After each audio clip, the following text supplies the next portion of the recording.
Hello everyone. आज हम start करने वाले हैं प्रतिशत यानी कि परसेंटेज। प्रतिशत को हम लोग इस साइन से दिखाते हैं। परसेंटेज का मतलब ये होता है कि 100 में से कितना, यानी कि उसकी वैल्यू आउट ऑफ 100 कितनी है। जब भी हम बात करेंगे परसेंटेज की, हम ये चेक करेंगे कि इसका मान 100 में से कितना है। मान लो आपके पास लिखा हुआ है 1%, तो इस 1% का मतलब केवल इतना सा है कि इसका मान अगर हम 100 से कंपेयर करें तो इसका मान 100 में से 1 होगा। अगर मान लो हम बात करें 4%, कि 4% का मतलब क्या होता है, तो हम ये बोल सकते हैं अगर 4% की बात कर रहे हैं तो 100 में से 4 इसका मान होगा। अगर बोला जाए आपको 7/100, इसे हम कितना बोल सकते हैं, तो हम ये बोल देंगे 7/100 का मतलब कितना हो जाएगा आपका 7%। कि जब भी बात 100 में से होगी उसको हम प्रतिशत में हम बोल सकते हैं। चलिए बढ़ते हैं इसमें आगे।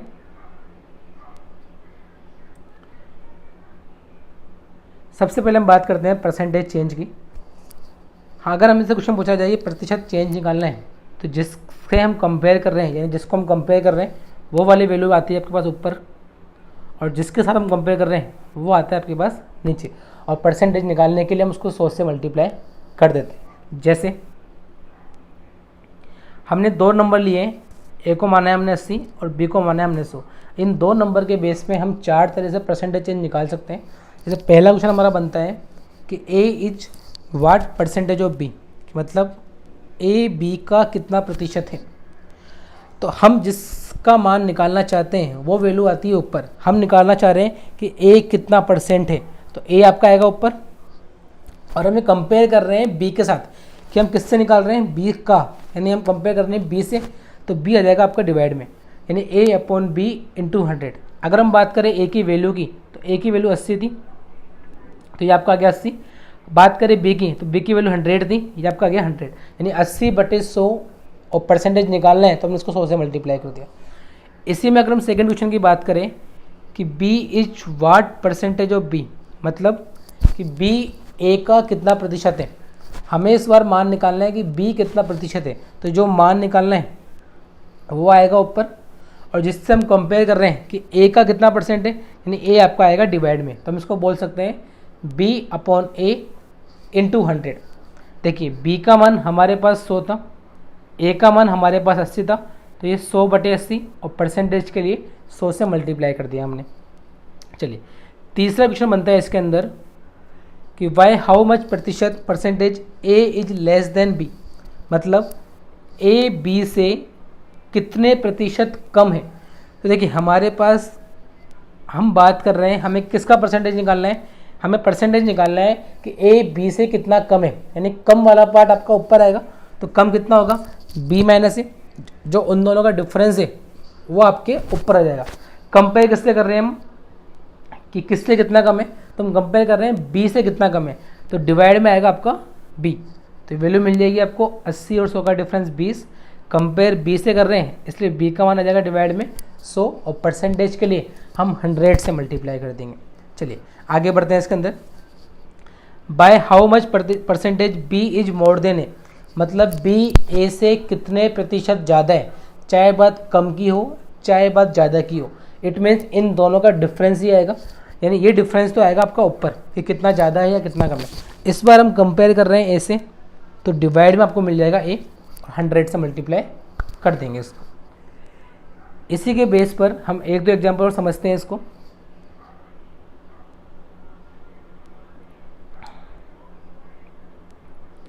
जैसे आपको एक बार ग्राफ दे रखा है जहाँ पे हमें कुछ मान दे रखे हैं ए बी सी डी के। ए की वैल्यू में दे रखी है 50, बी की वैल्यू दिख रही है डायग्राम में 80, सी का मान है हमारे पास 20 और डी का मान है हमारे पास 120। इसी के बेस पर हमने 4 क्वेश्चन लिए हुए। देखिए पहला क्वेश्चन हमारे पास है कि ए का मान बी और सी से कितने परसेंट कम है। तो हमें बोला है कि कितने परसेंट कम है, मतलब हमें ए और बी प्लस सी का डिफरेंस लेना है, और वो डिफरेंस आपका ऊपर आएगा। तो हमने देखा ए का मान तो 50 है, बी का मान 80 और सी का मान 20, यानी बी प्लस सी का मान है 100। इससे पूछा है कितना कम है, तो कम के लिए हमें उन दोनों का डिफरेंस लेना है। तो 100 और 50 का डिफरेंस ये हमने ले लिया। हम कंपेयर कर रहे हैं b प्लस सी से। अगर हम b प्लस सी से कंपेयर कर रहे हैं तो b प्लस सी का मान हमारे पास 100 है, तो डिवाइड में कितना आ जाएगा 100। इट मीन्स जिसका परसेंटेज निकालना है वो वैल्यू आपको ऊपर लेनी है, और जिससे हम कंपेयर करके निकाल रहे हैं, जिससे सापेक्ष हम वैल्यू निकाल रहे हैं, वो वैल्यू डिवाइड में आएगी। चलिए आगे समझते हैं इसको। सभी का मान a से कितने परसेंट ज़्यादा है। अगर हम सभी की बात करें तो a का मान डायग्राम में हमारे पास 50 था, b का मान हमारे पास 80 है, c का मान हमारे पास 20 है और d का मान हमारे पास 120 है। तो सभी की बात कर रहे हैं तो सभी के लिए हमने सभी का मान जोड़ दिया कि सभी में a b c d 50 80 20 120, तो सभी का मान हमको मिल रहा है 270। अगर हम बात करें a का मान कितना है, तो a का मान मिल रहा है हमको 50। इसने पूछा है कितना ज़्यादा है, तो आप देखो 270 50 से कितना ज़्यादा है, यानी इन दोनों का डिफरेंस। कंपेयर कर रहे हैं हम a से, यानी जिसके साथ वर्ड लगा हुआ है से, वो हमेशा डिवाइड में आता है। तो हम कंपेयर कर रहे हैं a से, तो a का मान डिवाइड में आ जाएगा और परसेंटेज निकालना है, इसलिए हमने इसको 100 से मल्टीप्लाई कर दिया। तो वैल्यू कितनी मिली आपको 220/50 × 100, यानी आपका आंसर आ जाएगा 440%। तीसरा एग्जाम्पल हमें दे रखा है कि b का मान a और c का कितना प्रतिशत है। b के मान की बात करें तो b का मान डायग्राम में हमारे पास 80, a और c की बात करें तो a 50 है, c 20 है, तो कुल मिल जाएगा आपको 70। इसने पूछा ये कितना परसेंटेज है, कौन b, तो b तो आपका आएगा ऊपर, हमने 80 को ऊपर ले लिया, और ये पूछ रहे हैं a प्लस सी का या a प्लस सी से कितना परसेंट है ना, तो हम a और c इन दोनों के मान को डिवाइड में ले लेंगे। तो हम कंपेयर कर रहे हैं a एंड c से। चलिए चौथा हमें एग्जाम्पल दे रखा है कि c का मान b और d से कितने प्रतिशत कम है। देखिए c का मान हमारे पास 20, b और d की बात करें तो b की वैल्यू 80 थी, d की वैल्यू 120 है, यानी b एंड d को जब कंबाइंड किया हमने तो वैल्यू मिल रही है आपको 200। इसने पूछा है ये वाला मान इससे कितना प्रतिशत कम है, तो कम के लिए हम उन दोनों का डिफरेंस लेते हैं, तो 200 और 20 का डिफरेंस यानी 180। कंपेयर कर रहे हैं b एंड d से, तो b एंड d का मान 200 है, ये आपको डिवाइड में मिल जाएगा और 100 से मल्टीप्लाई कर देंगे।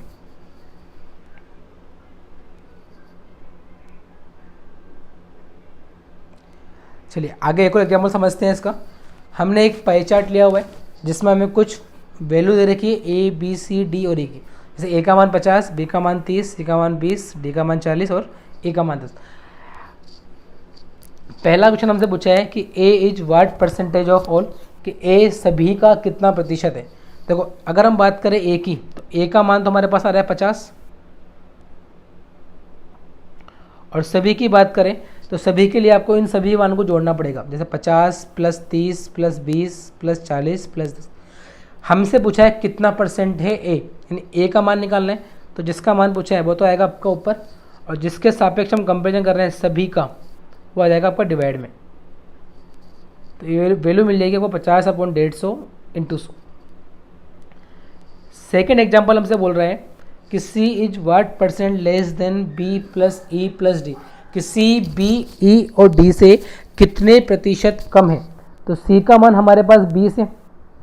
अगर हम बात करें b e और d की, तो b का मान हमारे पास 30, e का मान 10 और d का मान 40। तो जब हमने b e और d को कंबाइंड किया तो वैल्यू मिल रही है हमको 80। इसने पूछा है कितने परसेंट कम है, तो कम के लिए 80 और 20 का डिफरेंस वो ऊपर आएगा, और हम किससे कंपेयर कर रहे हैं, बी ई और डी से हम कंपेयर कर रहे हैं, तो बी ई और डी इनका मान आ जाएगा नीचे 80। तो वैल्यू मिल जाएगी आपको 60/80 × 100। तीसरा एग्जाम्पल हमें दे रखा है इसने कि a is what percent more then b + e, कि a b और e से कितने प्रतिशत ज़्यादा है। देखिए a का मान हमारे पास 50 है, और अगर हम बात करें b और e की, तो b का मान हमारे पास 30, e का मान हमारे पास 10, तो वैल्यू मिल जाएगी आपको 40। इसने पूछा है कितने प्रतिशत ज़्यादा है। तो देखिए एक वैल्यू 50 है, एक वैल्यू 40 है, तो डिफरेंस कितना मिल गया इनको कि ये 10 ज़्यादा होगा। कंपेयर कर रहे हैं हम b और e से, तो b और e का मान डिवाइड मिल जाएगा, यानी कि 10/40, और परसेंटेज के लिए हम 100 से मल्टीप्लाई कर देंगे। चलिए आगे बढ़ते हैं इसमें। c and d is what percent more than A, कि सी और डी का मान ए से कितने प्रतिशत ज़्यादा है। तो हमने देखा सी और डी का जो कंबाइंड मान मिल रहा है वो 60 आ जाएगा। तो वो 60 कैसे आएगा, सी का मान 20 था यहाँ पे, डी का मान 40 था। जब हमने दोनों को कंबाइंड किया तो 20 और 40 ये आपका बन जाएगा 60।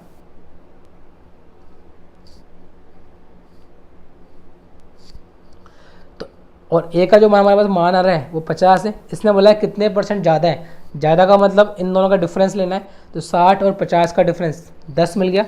कंपेयर कर रहे हैं हम लोग ए से, तो ए का मान डिवाइड में जाएगा, यानी कि 10/50 × 100। चलिए, ये तो बात हुई हमारे पास परसेंटेज कंपेयर करने के लिए कि किसका मान किससे ज़्यादा है या कम है, उसके लिए हम इसको यूज कर सकते हैं। अब इसमें बात आती है हमारे पास percentage to fraction and fraction to percentage. अगर हम बात करें कि हमें प्रतिशत से भिन्न में चेंज करना है या परसेंटेज को फ्रैक्शन में बदलना है, तो उसके लिए हम क्या करते हैं, जब भी हमें परसेंटेज को फ्रैक्शन में चेंज करना हो हम उसको 100 से डिवाइड कर देते हैं। जैसे हमें 20% है, उसको चेंज करना है फ्रैक्शन में, तो हमने इस परसेंटेज को साइन को हटाया और उस बटे में 100 कर दिया, क्योंकि इस प्रतिशत को ही हम बोलते हैं 1/100। जब भी आपको एक परसेंटेज का साइन मिले उसकी जगह आप 1/100 यूज कर सकते हो। तो हमने 20/100 बोला, यानी कि मिल जाएगा आपको 1/5। यहाँ लिखा हुआ है 25%, तो 25% के लिए इस परसेंटेज को हटाया, डिवाइड में आएगा 100, यानी कि 25/100 1/4। ये आपको डायरेक्टली याद रखने, 20%, 25%। अगर हम बात करें 40%, तो 40% के लिए इस परसेंटेज को फिर से हटाया हमने, तो हटाने के बाद डिवाइड में आएगा 100, यानी कि 40/100। इसको हम 2/5 बोल सकते हैं। इट मीन्स अगर हमें किसी भी फ्रैक्शन को, भिन्न को चेंज करना है प्रतिशत में, तो उसके लिए हम उसको 100 से मल्टीप्लाई कर देते हैं, 100 से डिवाइड कर देते हैं। चलिए, अगर मान लो हमें भिन्न को चेंज करना है प्रतिशत के अंदर, तो जैसे अगर हम परसेंटेज को फ्रैक्शन में चेंज कर रहे थे 100 से डिवाइड कर रहे थे, अगर हमें फ्रैक्शन को चेंज करना है प्रतिशत में तो हम उसके लिए 100 से मल्टीप्लाई कर देंगे। जैसे मान लो हमें 1/5 दे रखा है, हम जानना चाहते हैं कि इसका प्रतिशत में मान कितना है, तो इसको प्रतिशत में लाने के लिए हमने 100 से मल्टीप्लाई किया और आप ये वाला साइन लगा दोगे इसके साथ। अगर हम जानना चाहते हैं कि 1/6 का मान प्रतिशत में कितना होता है, तो 1/6 को हमने 100 से मल्टीप्लाई किया। जब 100 में 6 का भाग देंगे तो वैल्यू मिलेगी आपको 16 से ही 2/3, और साथ में क्या लगा देंगे हम इसके साथ, प्रतिशत। अगर मैं जानना चाहता हूँ कि 3/4 का मान प्रतिशत में कितना होगा, तो इसको मैंने फिर 100 से मल्टीप्लाई किया, तो हमें वैल्यू मिल जाएगी 75%। अगर हम जानना चाहते हैं कि किसी भी चीज़ का परसेंटेज हमें निकालना है, तो उसके लिए एक बात हमें ध्यान रखनी है कि आपकी जो संख्या होती है, ये संख्या पूरी की पूरी 100% का मान होती है, क्योंकि परसेंटेज की कैलकुलेशन हम 100 में से करते हैं। तो हमें जिसका भी मान निकालना है हम उस वैल्यू को 100% मान लेते हैं, जो भी हमें मान दे रखा है। अगर ये 100% 2500 है, अगर मैं इसकी 1 जीरो हटाना चाहूँ तो मैंने इसमें एक 10 का भाग दिया, तो मुझे 10% का मान 250 मिल जाएगा। अगर मैं इसमें अगेन 10 का भाग दूँ तो मुझे 1% का मान 25 मिल जाएगा। इसको आप डायरेक्टली ऐसे भी समझ सकते हो कि ये पूरा आपके पास 100% है। अगर मैं एक जीरो छुपाऊँ तो ये 10% है, और अगर एक और मान छुपाएं हम तो ये कितना मिल जाएगा आपको, 1%। अगर ये 100% 2500 है, तो इसका आधा, 100 का आधा कर रहे हैं 50, तो आप 2500 का भी आधा कर सकते हो, यानी कि 1250। अगर ये 50 का मान 1250 है, फिर मैंने एक जीरो हटाई, तो मुझे 5 का मान कितना मिल जाएगा, 125। इस तरीके से हम यूज करके बहुत सारे परसेंटेज के मान निकाल सकते हैं ईजिली। जैसे मान लो हम इससे क्वेश्चन ने बोला हुआ था कि हमें तो 2500 का 52% निकालना है, 52%, तो हम इस 52% को 50% प्लस 2% बोल सकते हैं। हमने भी देखा कि जो 50% है वो इस संख्या का आधा होगा, तो 2500 का आधा 1250। हमें मान निकालना है 2% का, तो 1% का मान 25 है। अगर मैं 2% का मान निकालना चाहूँ तो इस 25 को 2 से मल्टीप्लाई कर दूंगा, तो 25 × 2 ये मिल जाएगा 50। तो कुल मिला के जो 52% है वो आपके सामने मिल जाएगा 1250 प्लस 50 1300। अगर मान लो क्वेश्चन बोलता है हमको कि हमें 27% निकालना है 520 का, 520 का 27%, तो आप देखो इस 520 को 100% मान सकते हैं। अगर मैं इसकी एक जीरो हटाऊंगा तो 10% को 52 बोल सकते हैं, और अगर हम इसकी एक जीरो हटा दें तो 1% को 5.2 भी बोल सकते हैं। अगर मैं 100 का आधा करूँ तो 50% को 260 हम बोल सकते हैं, और अगर मैं इसका फिर से आधा करूँ 25%, 50 का आधा, तो 260 का भी आधा कितना मिल जाएगा आपको, 130। अब देखिए हमें निकालना कितना है, हमें निकालना है इसका 27%। 27% के लिए आप दो चीज़ें यूज कर सकते हो, या तो इसको आप बोल सकते हो 20% प्लस 7%। उसके लिए हम बोलेंगे 10% का मान 52 है, तो 20% का मान 52 का डबल 104। अगर 1% का मान 5.2 है तो 7 के लिए 5.2 को 7 से मल्टीप्लाई कर देंगे, 36.4। एक तरीका तो ये। दूसरा तरीका आप क्या यूज कर सकते हो कि हमें पता है कि 25% का मान हमने निकाला हुआ है, यह आपका 25% था, या फिर 25% को हम 1/4 भी बोल सकते हैं। दोनों बातें आप यूज कर सकते हो। अगर हम 1/4 बोलेंगे तो 520 का 1/4 ये मिल जाएगा आपको 130, या ये वैल्यू में यहाँ निकाल चुके। हमें निकालना है 2%। अगर 1% 5.2 है तो 2% इसका डबल मिल जाएगा। तो इस तरीके से हम परसेंटेज निकालने के लिए वैल्यू को 100% मानकर उसका 10% और 1% निकाल सकते हैं। जैसे क्वेश्चन ने पूछा है आपसे 5400 का 35%, तो मैंने ये मान लिया कि 5400 पूरा आपका 100% है। 10% की बात करूँ तो एक जीरो कम कर देंगे, 540। अगर मैं बात करूँ 1% की तो एक जीरो फिर कम हो जाएगी, यानी कि 54। हमें तो निकालना कितना है, हमें निकालना है 35%, जिसको मैं 30% प्लस 5% बोल सकता हूँ। अगर 10% का मान 540 है और मुझे 30% निकालना है तो इस वाली वैल्यू को 3 से मल्टीप्लाई करना है। तो मैंने 540 को 3 से मल्टीप्लाई किया तो वैल्यू मिल गई हमको 1620। मुझे 5% का मान निकालना है।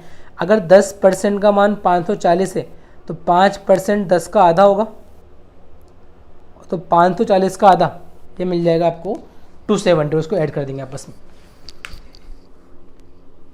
परसेंटेज के अंदर जो परसेंटेज का इंटरचेंज होता है वो हमेशा इक्वल होता है। जैसे कि आप x% ऑफ y को y% ऑफ x भी बोल सकते हैं, इससे कोई फर्क नहीं पड़ेगा। आप चाहे x% ऑफ y बोले या y% ऑफ x बोले, हम परसेंटेज को आपस में चेंज कर सकते हैं। जैसे मान लो क्वेश्चन ने बोला हुआ है हमको कि 1100 का 247% निकालना है। अगर हम यहाँ परसेंटेज निकालना चाहना है तो आपको 200% प्लस 40% प्लस 7% निकालना पड़ेगा। उसको हमने क्या करना, हमने इस दो जीरो को शिफ्ट किया इसके साथ और इस परसेंटेज को शिफ्ट किया 11 के साथ। तो हम इसको ऐसा भी बोल सकते हैं। ऐसा करने से आपके आंसर पे कोई फ़र्क नहीं पड़ेगा। ऐसा लिखने का फ़ायदा क्या है कि ये पूरी वैल्यू 100%, एक जीरो कम करी 10%, एक जीरो फिर कम करी तो 1%।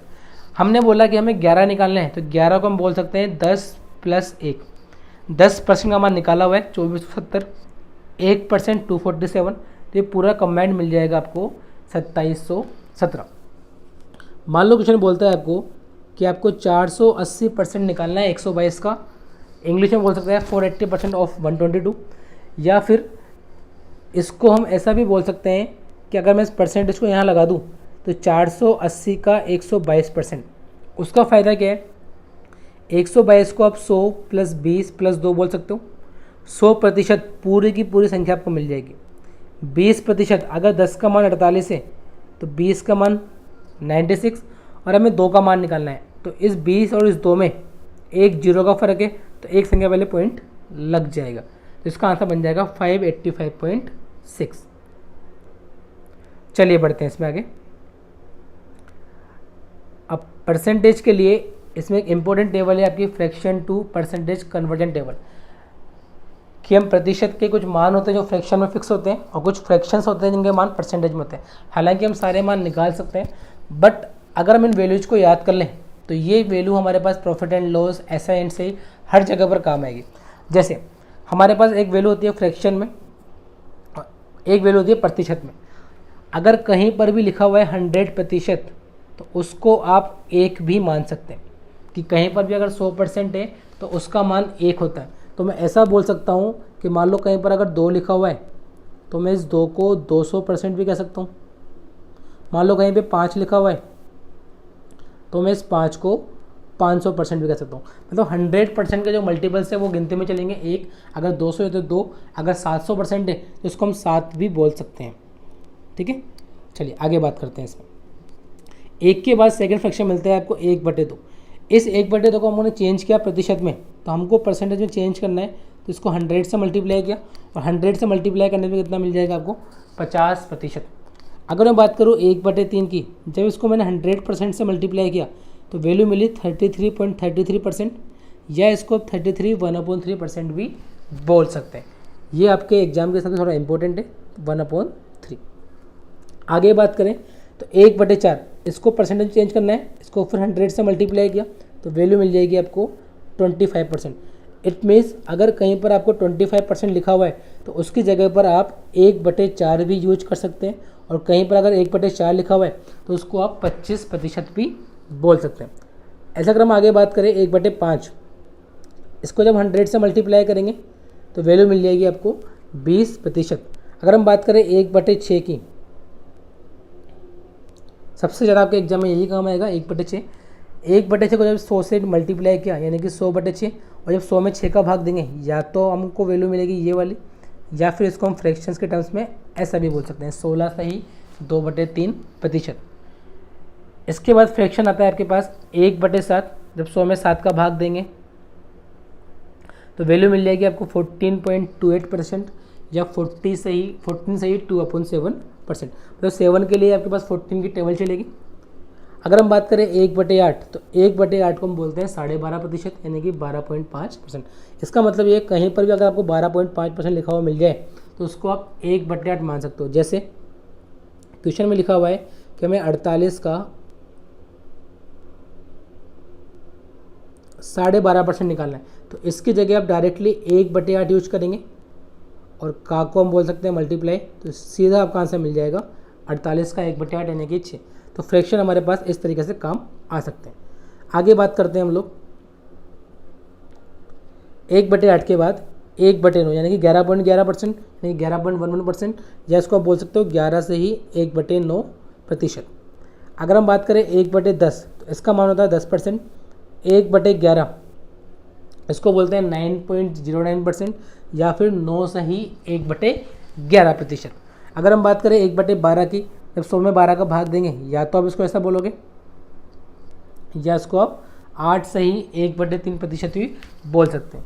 ऐसे अगर हम बात करें 1/13 की, तो ये बनता है आपका 7.69%, या फिर 7 से ही 9/13%।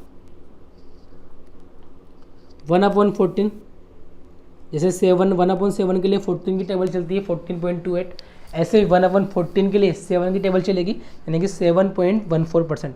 अगर हम बात करें 1/15, तो ये बनता है आपका 6 से ही 2/3%। 100 से मल्टीप्लाई करके उसमें हम भाग दे रहे हैं। 1/16, जब उसको 100 से मल्टीप्लाई करेंगे तो वैल्यू मिल जाएगी 6.25%। 1/20, तो वैल्यू मिल जाएगी आपको 5%। तो ये फ्रैक्शंस आपको याद होने चाहिए डायरेक्टली, ताकि हम उसको अच्छे से यूज कर सकें। चलिए, इसके बाद हमारे पास कुछ फ्रैक्शंस आते हैं जिसको कि हम डेराइव फ्रैक्शंस बोलते हैं, कि अगर इनके अलावा कुछ और मान मिलते हैं हमको तो उनके मान कितने होते हैं। जैसे हम बात करें 2/3, अगर मैं इसको 100 से मल्टीप्लाई करूँ तो वैल्यू मिल जाती है मुझे 66.66%, या फिर अभी हमने ऊपर देखा है कि 1/3 को बोलते हैं हम 33.33%। तो ये 2/3 है जो कि इसका डबल है, उसका डबल कर देंगे तो 66.66 मिल जाएगा। ऐसे अगर हम बात करें 4/3 की, तो 4/3 का मतलब इसको 4 से मल्टीप्लाई कर दो, या 4/3 को आप ऐसा भी बोल सकते हो, बोल सकते हैं ऐसा 1 से 1/3। इसको फिर आप ऐसा भी बोल सकते हो। तो 1 का मान तो होता है 100%, और 1/3 होता है 33.33। तो इसके अकॉर्डिंग हमें वैल्यू मिल जाएगी 133.33%। अगर हम बात करें 3/4, तो इसका मान होता है 75%। इसको 100 से मल्टीप्लाई कर दो, या फिर आप बोल सकते हो 1/4 25 होता है, तो 3/4 के लिए इसको 3 से मल्टीप्लाई कर दिया तो वैल्यू मिल जाएगी 75%। सेम 5/4 ये आपको मिलता है 125%। अगर हम बात करें 2/5 तो 1/5 का मान 20 था, तो 2/5 का मान 40 मिल जाएगा, 3/5 का मान 60 मिल जाएगा, 4/5 का मान 80 मिल जाएगा। 5/6 हमने याद किया था अभी ऊपर कि 1/6 को बोलते हैं 16.66% या फिर 16 से ही 2/3%। अगर इसको आप 5 से मल्टीप्लाई कर देंगे तो आपको ये वैल्यू मिल जाएगी। ऐसा अगर हम बात करें 7/6 तो इसको आप ऐसा बोल सकते हो 1 से ही 1/6। 1 का मतलब 100, 1/6 का मतलब 16.66, यानी वैल्यू मिल जाएगी आपको 116.66%। चलिए, ऐसे एक फ्रैक्शन हमारे पास आता है 3/8। 3/8 को हम बोल सकते हैं 37.5%। ये आया कैसे? इसके लिए हम बोलेंगे 1/8 का मान होता है 12.5, अभी अपने ऊपर लिखा था। तो अगर हमें 3/8 का मान निकालना है तो इसको 3 से मल्टीप्लाई कर देंगे। अगर हमें 5/8 का मान निकालना है तो इसको 5 से मल्टीप्लाई कर देंगे। अगर हमें 7/8 का मान निकालना है तो इसको 7 से मल्टीप्लाई कर देंगे। मान लो हमें कोई एक बड़ा परसेंटेज का मान दे रखा है जिसका हमें फ्रैक्शन में मान निकालना है और परसेंटेज है हमारे पास 393.33%। तो जब भी आपके पास 0.33% लिखा हुआ मिले आपको कहीं पर भी 0.33%, उसकी जगह पे आप 1/3 यूज कर सकते हैं। जब भी आपको 0.66% कहीं पर भी मिले उसकी जगह आप 2/3 यूज कर सकते हैं। जब भी आपको 0.5 मिले उसकी जगह आप 1/2 यूज कर सकते हैं। देखिए इसका फ़ायदा क्या मिलेगा हमको। इसको मैंने बोल दिया है 393 1/3% है, कोई 0.33 को हम 1/3 बोलते हैं। या तो हम इसको बोल सकते हैं कि आप इसके नियर बाई बेस देखो 100 का मल्टीपल और उसमें से ये कुछ माइनस या प्लस होगा। जैसे इसके जस्ट नियर बाई जो फ्रैक्शन वैल्यू मिल रही है हमें वो मिलता है 400%, और ये 400 में कितना कम है 6 से ही 2/3। तो 400% को हम बोल सकते हैं 4, और 6 से ही 2/3% को हम बोल सकते हैं 1/15। जब आप 4 में 1/15 को माइनस करोगे तो इसका एलसीएम लिया हमने, तो एलसीएम आया 15, और 15 × 4 60 -1 59/15। दूसरा तरीका ये है, अगर आपको ये फ्रैक्शंस याद नहीं होते हैं तो आप एक तरीका अप्लाई कर सकते हो कि आप इस 3 को इस 393 से मल्टीप्लाई करें। जब आप इस 3 को 393 से मल्टीप्लाई करेंगे तो कितना मिलेगा? 3 × 3 = 9, 3 × 9 = 27, कैरी 2, कुछ ऐसा मिलेगा 1178। ये वाली वैल्यू इसमें ऐड करते हैं, तो यानी आप इसको बोल सकते हो ये वैल्यू आपको जो मिल रही है वो 1180/3% है। अभी हमने बात करी कि परसेंटेज को हटाने के लिए 100 का भाग देते हैं, तो मैं इसको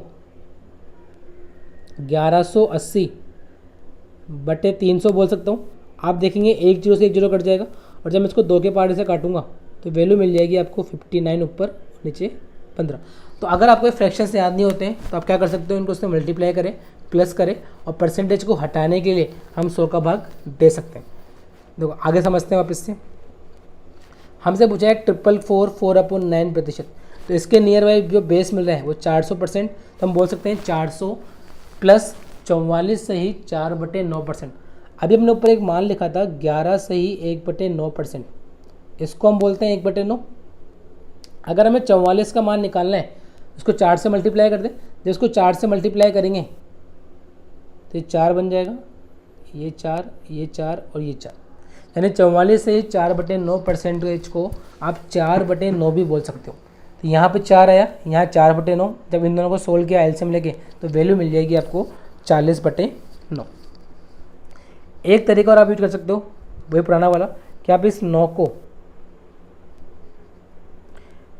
इस 444 से मल्टीप्लाई करो। जब आप इस 9 को 444 से मल्टीप्लाई करोगे तो वैल्यू आएगी 3996। उसमें हमें ऊपर वाले मान को ऐड करना होता है, यानी कि 4 डिवाइड में कितना मिल जाएगा आपको 9। तो ये आपको मिलेगा 4000/9%। इस परसेंटेज को हटाएंगे तो डिवाइड करना पड़ेगा आपको 100 का, मैं इसको हटा देता हूँ, 1 मिनट। तो 100 का डिवाइड कर देंगे, तो यहाँ से भी आप इसको बोल सकते हो 40/9। चलिए आगे बढ़ते हैं, कुछ क्वेश्चन समझते हैं उसमें सिंप्लीफिकेशन के, जो परसेंटेज बेस पर होते हैं। जैसे क्वेश्चन ने बोला है आपको कि आपको 64% निकालना है 62.5 का। तो हमने बोला कि हम परसेंटेज को इंटरचेंज कर सकते हैं। हम इंटरचेंज इसलिए कर रहे हैं क्योंकि अगर मैं इसको 62.5% बोल दूँ तो इसका मान मैंने फ्रैक्शन में लिखा है भी 5/8, क्योंकि 1/8 का मान 12.5, तो 5/8 को कितना बोल सकते हैं हम 12.5। उसका फ़ायदा क्या होगा, इस 8 से 64 कटेगा 8 बार, आपका आंसर आ जाएगा 40। मान लो क्वेश्चन ने हमसे पूछा है कि हमें 72% निकालना है 91 से ही 2/3 का। तो हम इसको चेंज कर सकते हैं, हम ऐसा बोल सकते हैं कि 91 2/3% निकाल लो किसका, 72 का। तो 91 2/3% का मान या तो आप ऐसे निकाल सकते हो कि 100 से 8 से ही 1/3 कम है, तो 100 का मान होता है 1, इसका मान होता है 1/12, तो वैल्यू मिल जाएगी आपको 11/12। या फिर आप ऐसा बोल सकते हो कि इस 3 को मल्टीप्लाई करो 91 से। जब मैंने इस 3 को 91 से मल्टीप्लाई किया तो मुझे मिल रहा है 273। उसमें हम ऐड करते हैं इसको ऊपर वाले को, तो आप इसको ऐसा भी बोल सकते हो। तो कितना आएगा ऊपर 275। मैं परसेंटेज के साइन को हटा रहा हूँ इसलिए भाग दे रहा हूँ 100 का। तो ऊपर वाला मान 25 के पहाड़े से कट रहा है 11 बार, और ये वाला मान कट रहा है, तो उसी को हम 11/12 भी बोल सकते हैं। ठीक है, लेकिन अगर आप ये परसेंटेज फ्रैक्शन याद कर लेंगे तो थोड़ा सा टाइम आपका कम लग सकता है। आपको 17.5% निकालना है 84 का। इसी में हम एक कंसेप्ट समझते हैं डबल एंड हाफ का, कि अगर आप किसी एक नंबर को डबल कर रहे हो और रेस्पेक्ट में दूसरे नंबर को हाफ कर रहे हो तो उससे आपके आंसर पे कोई फ़र्क नहीं पड़ता। जैसे अगर मुझे 17.5% निकालना है 84 का, मैंने इसको डबल किया 35 और इसको आधा कर दिया, तो इसका आंसर और इसका आंसर दोनों का सेम आएगा। अब यहाँ भी निकालना थोड़ा सा कॉम्प्लिकेट है, तो मैंने इसको फिर डबल किया 70 और उसका फिर मैंने हाफ किया। अब इसका फ़ायदा क्या है, मुझे 21 के टेबल अगर याद है तो 21 सत्य होता है 147। परसेंटेज के लिए आप बोलोगे ये पूरा मान मिलेगा आपको 1470। परसेंटेज के लिए हम 100 का भाग देंगे तो आपका आंसर कितना मिल जाएगा 14.7। कि आप डबल एंड हाफ का भी यूज कर सकते हैं जहां आप उसको सुटेबल यूज करें। जैसे हमें नेक्स्ट एग्जाम्पल दे रखा है 62.5% ऑफ 512 प्लस 8.5% ऑफ 3200। तो 62.5% को हम बोल सकते हैं 5/8, 512 से मल्टीप्लाई करना है। मैंने इस नंबर को डबल किया है तो इस नंबर को मैंने आधा कर दिया। ठीक है, इसको डबल किया तो मिल रहा है 17%, ये मिल रहा है आपको 1600। 5/8 इंटू 512, 8 से 512 कटेगा 64 बार, तो मिल रहा है 64 इंटू 5 और 1600 का 17%, परसेंटेज से 2 जीरो कट जाएगी। और 16 को जब 17 से मल्टीप्लाई करना है तो 16 का स्क्वायर प्लस 16 बोल सकते हैं इसको अपन, यानी कि 272। अब देखो जब भी हमें किसी नंबर को 5 से मल्टीप्लाई करना है तो 5 से मल्टीप्लाई करने का भी एक तरीका है कि आप संख्या को आधा कर दो। 64 का हमने आधा किया 32 और क्या लग जाएगा आपके पास 1 जीरो, तो आपका आंसर बन जाएगा 592। तो हमने देखा कि परसेंटेज निकालने के लिए हमें कुछ फ्रैक्शंस के मान चाहिए, और परसेंटेज को फ्रैक्शन में अगर हमें चेंज करना है तो फ्रैक्शन में चेंज करने के लिए हम 100 का भाग देते हैं और परसेंटेज में चेंज करने के लिए 100 से मल्टीप्लाई करते हैं। दूसरी बात हमने ये जानी कि अगर हम जिसके सापेक्ष परसेंटेज निकालना है तो जिसका परसेंटेज निकालना है वो वैल्यू ऊपर आती है और जिसके सापेक्ष निकालना है वो वैल्यू डिवाइड में आती है। ठीक है, आई होप आपको ये बेसिक पार्ट समझ में आया होगा। नेक्स्ट पार्ट में हम इससे रिलेटेड क्वेश्चन करेंगे और इसके स्टडी नोट्स आपको डिस्क्रिप्शन बॉक्स में हमारा टेलीग्राम ग्रुप का लिंक है उसमें मिल जाएगा। Thank you.